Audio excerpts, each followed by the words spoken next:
just following up on the border. I spent a long time covering immigration stuff during the Trump years. I never saw more damning quotes from immigration advocacy groups and human rights groups during the Trump years as I saw yesterday towards this administration. Just reading one to you, Eleanor Acer, who's one of the leading advocacy people, heads up a refugee group, called what the president did yesterday a humanitarian disgrace. And that was echoed across the board in literally scores of emails I got from every humanitarian group.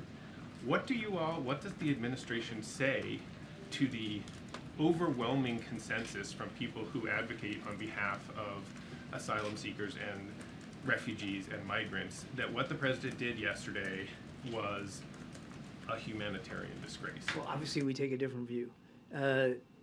What we would say is that this is a president who understands that safe and legal immigration into this country is a key cornerstone of our own security and prosperity, and that he is advancing ways to improve those legal pathways to entry. I mean, he increased or dramatically increased the number of refugees that we're willing to take in from nations in the hemisphere.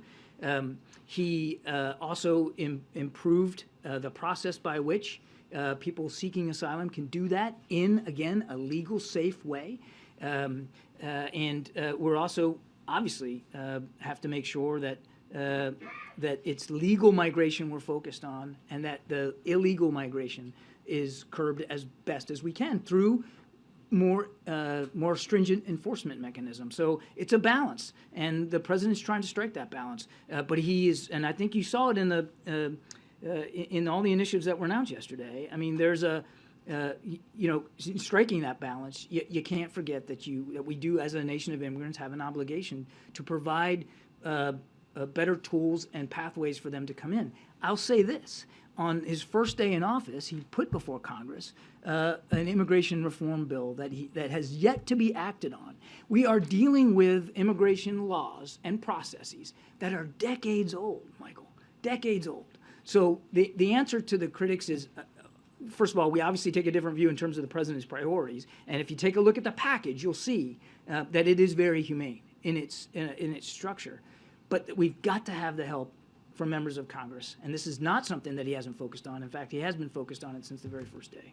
Do you understand their points? Thank you, Greg. John, the program obviously was designed to address nationals from Haiti, Cuba, Venezuela arriving at the southwest border, but as you know, a lot of Cubans and Haitians in particular are crossing the Strait of Florida Strait by sea.